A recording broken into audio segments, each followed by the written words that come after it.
I was wearing a $9 hoodie when the doorman decided I was the catering staff.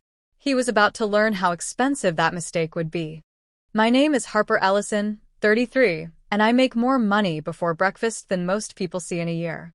But you wouldn't know it looking at me that night. Ripped jeans, scuffed Vans, hair in a messy bun that screamed, I gave up halfway through the day. The security guard at the Rosewood Pinnacle took one glance and mentally filed me under probably here to steal leftovers. He actually jerked his thumb toward the alley. Tradespeople around back, sweetheart. I smiled like I was posing for a mugshot and said, I'm actually a guest of the bride. He laughed so hard his belly wobbled. Sure you are.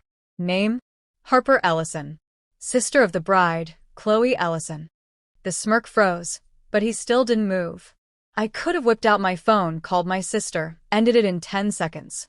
Instead I shrugged, said whatever you think is best, and strolled toward the service door like I belonged there. Some lessons need to be taught slowly. 2 weeks earlier Chloe had FaceTimed me in full panic mode.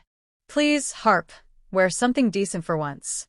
The Harringtons are particular. She actually mouthed the word like it was sacred. And maybe don't mention the YouTube thing? Their legacy wealth. They think content creator means you film birthday parties for cash. I'd promised nothing, so there I was, pushing through the kitchen's swinging doors into a hurricane of stainless steel and profanity. The sous chef, a wiry guy named Mateo, took one look at my hoodie and tossed me a black apron. You're late. You're on oysters. Move. Before I could explain, I was shucking like a Cape Cod deckhand while the head chef, a terrifying Frenchman named Laurent, screamed about timing in 3 languages. Nobody questioned me.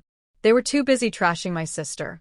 Apparently Chloe had already fired one florist for using the wrong shade of blush pink, made the mixologist cry because his signature cocktail looked too millennial, and sent back the caviar because the tin wasn't shiny enough. The pastry team was on their 4th version of the engagement cake after she decided the gold leaf looked tacky. She's been here every day for 3 weeks, a server whispered while stealing a shrimp. Yesterday, she asked if we could lower the ceiling because the chandeliers made her feel short. I almost dropped an oyster laughing. The gossip about the Harringtons was even richer.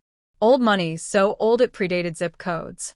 Mrs. Harrington had apparently marched in that morning with a laminated family tree and spent 20 minutes explaining why the ballroom's crown molding was adequate, but not ancestral.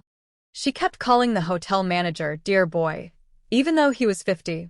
I was wrist-deep in ice when the kitchen doors exploded open like a SWAT raid. Chloe. 6 feet of custom silk and rage, cheeks flushed the exact shade of the roses she'd rejected.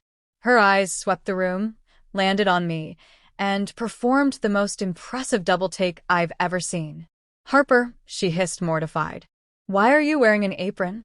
The security guard trailed behind her, finally realizing his mistake, faced the color of uncooked dough. Chloe waved him off like he was a mosquito.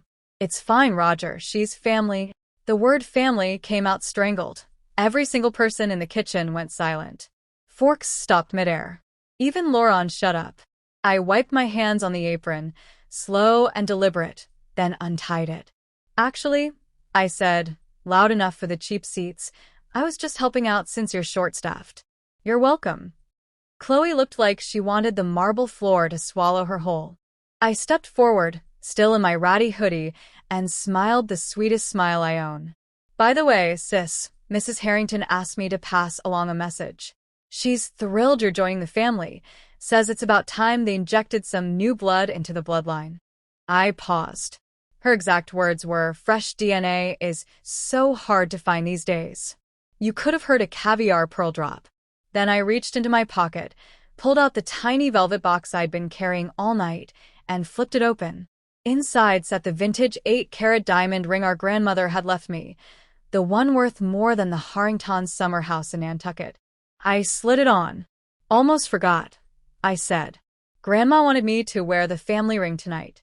Said the Ellison diamonds should represent us properly. I held up my hand so the kitchen lights caught every facet. Chloe went white. The security guard actually whimpered. I leaned in close enough for only her to hear. Next time you're ashamed of where we come from, remember who taught you how to hustle. Then I kissed her cheek, turned on my scuffed heel, and walked out through the main entrance this time, past the gaping doorman, past the Harringtons who suddenly couldn't bow low enough, and into the ballroom like I own the place. Because, in a way, I do. Some revenge is instant. Mine just needed a little oyster juice and perfect timing.